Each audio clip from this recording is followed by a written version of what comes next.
So I am always on the lookout for custom parts and suppliers who are reliable and make good products.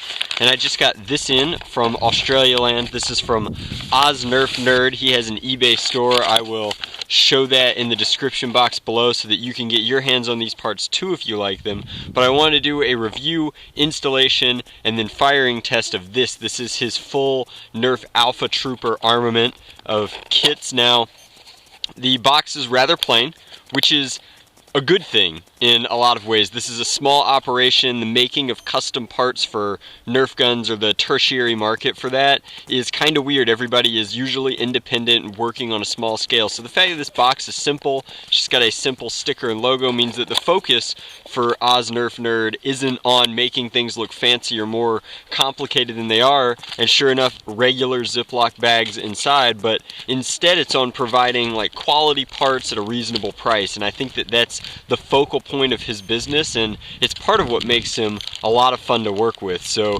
this looks like a, here, we're just going to go ahead and crack this now. This is a 3D printed, and that's pretty tough. My hands have vinyl dye on them, sorry about that. But these are very tough reinforcement parts, completely solid plastic, and a replacement catch spring, which seems very tough. That'll go on there. Hey, and it doesn't even need hot glue. That's nice. And then this looks like a spring guide for that back, so it's also kind of a support and a rest there, and it will reinforce that back portion so that you don't have the spring blowing out the back. Now, inside here we have a very respectable spring. I'll put an annotation here stating the kilograms that this spring performs at, but this is a replacement spring for the Elite Alpha Trooper, which is sweet, and then a little packet of super lube, which is hilarious. Why would you ever use regular lube when you could use super lube? That's probably for Nerf guns only. Don't test that. And then down here we have wrapped up in kind of a foam wrap almost. Something I'm very excited about. Again, just a completely solid piece here, but very durable, very strong, and this is an extension for your stock. So you put this onto the Elite Alpha Trooper, and then you put your stock onto this. It's giving you an extra roughly 2.5 inches, and I'll measure it and again put an annotation there, but it's definitely extending your stock, which should make the blaster much more comfortable to shoulder and use. This is an exciting piece. I don't think I've seen anybody else do anything quite like this, and it looks very well made. These extensions for the screws they look like they were a real pain to machine, actually. Wow, that's a lot of channel to go through to get those screws in. So make sure you have the right size screwdriver, but I should be able to install this no problemo.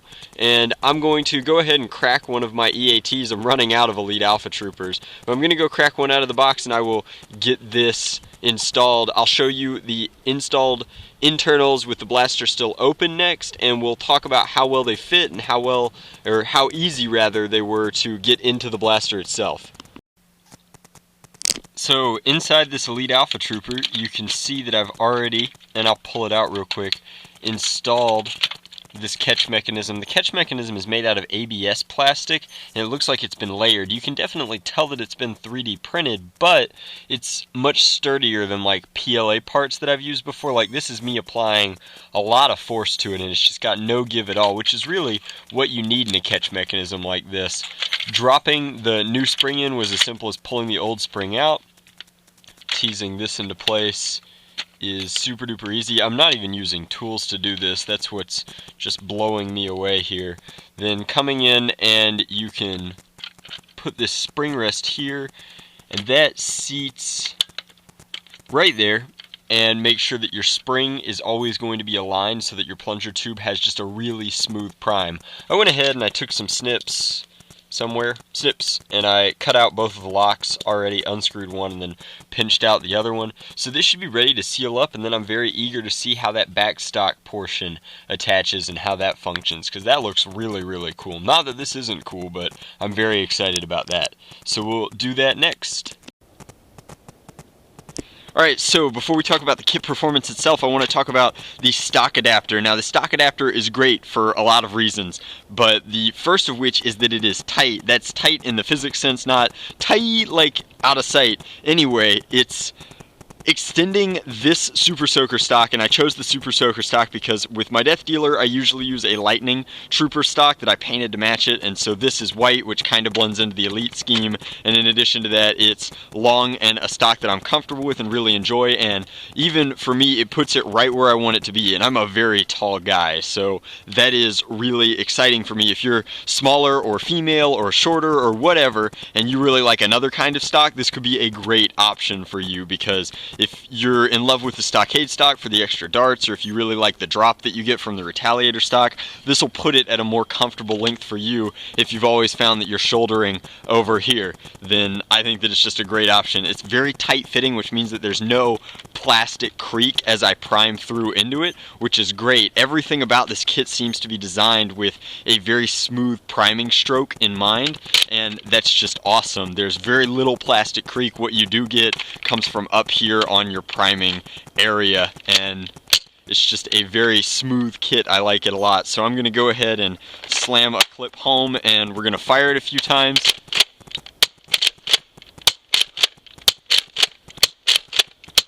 And I'm getting performance with worn darts that is on par with the Orange ModWorks kits that I've used in the past, which means that this kit is smoother in a lot of ways, and it might be a little bit more expensive than the Orange ModWorks kit depending upon who's running a sale when, but it comes with this spring rest piece, which I think is just innovative and very exciting and very awesome. I think that it adds a very nice amount of comfort and a very noticeable difference to the prime with that heavier spring load.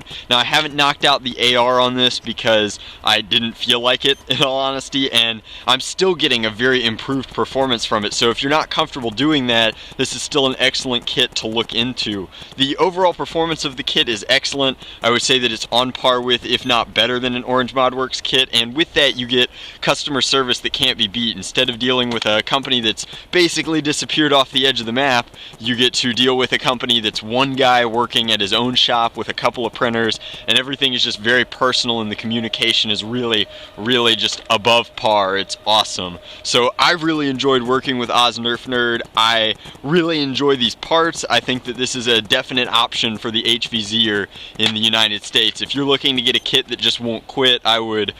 that rhymed. That's amusing.